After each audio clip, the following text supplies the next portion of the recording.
Good morning, seventh graders. Today, our learning goals are to deepen our understanding of how history can shape our attitudes, to make connections between events in the past and the present, and to build the skill of looking for questions and surprises in what we learn and read.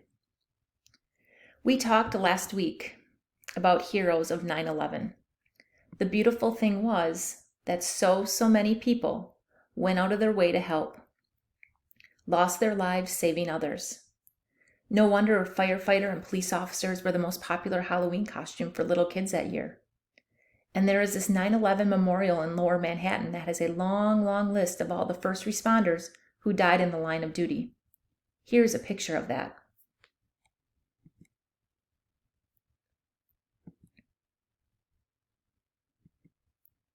Weirdly though, there is this one 23-year-old New York City police cadet who also died trying to save fellow New Yorkers from the towers. But his name doesn't appear anywhere on the list, even today, 15 years later. Why? Does anyone have a guess? Here's his name. Here's his picture. Does anyone have a guess now? Even though he was an all-American kid who played high school football, became an EMT, loved Star Wars, in other words, an ordinary American kid, one of our own, the moment that he went missing on 9/11, trying to save lives, ugly rumors began to swirl. For example, a New York newspaper even ran a story on his disappearance next to his picture that read, "Missing or hiding?" What is the implication here? What is that newspaper suggesting or implying? Since he was Muslim, he must be a terrorist. Several months later, the truth about Mohammed Salman Hamdani finally came out. Law enforcement officials said that the young man's remains had been found near the North Tower of the World Trade Center, where he had bravely gone to rescue fellow Americans whom he'd never met before. And then everyone could see at last who he really was, an American hero.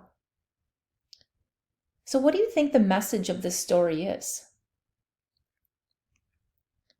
While 9/11 did bring out the best in us, unifying us and connecting us with people around the world in many ways, for at least a bit, it also brought us some of our worst impulses as well. It led to some prejudice that threatens to divide us, still that goes against what we are supposed to be, our deepest American values. We like to think of ourselves as the land of the free, a melting pot of society, where we are accepting of people from all over and give them a chance. But a rather large number of people throw those values in the trash after 9/11. Exactly the sort of thing that makes the terrorists, in hating us, seem like they were right to despise us. Because, unfortunately, the prejudice against Mohammed Hamdani is by no means an isolated case. Take a look at this picture. What's in this picture? What does it tell us?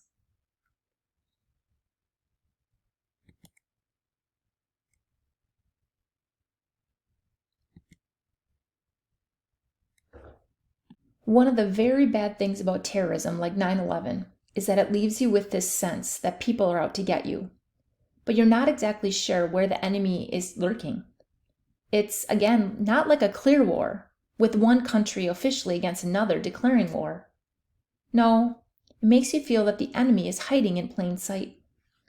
When people get afraid, they can easily start stereotyping entire groups, labeling them all as the enemy, taking away their freedoms and treating them with hatred. Just a few days after the 9/11 attacks, Muslim Americans, which means American citizens who happen to be Muslims, just as American as you and me, started getting attacked by people. Hate crimes against them began. And sometimes people attacked other people who simply had brown skin and looked Middle Eastern or Muslim. So what is the solution? Well, the solution is tolerance, getting to know Muslims. So how would you feel about a mosque being built in your community? A 2-year joint study found that mosques are actually to prevent the spread of militant Islam and terrorism. Where would you go if you were an undercover agent trying to find people who had turned toward terrorism? Who would you ask for information? Michael Leader, President Obama's former National Counterterrorism Center director, said, "Many of our tips to uncover active terrorist plots in the United States have come from the Muslim community." In fact, over the past decade, 40% of domestic terrorism plots have been uncovered or prevented with assistance from American Muslims. So there is some good news. In 2014, there was a street named after Salman Hamdani. People did the right thing. There's always time to do the right thing.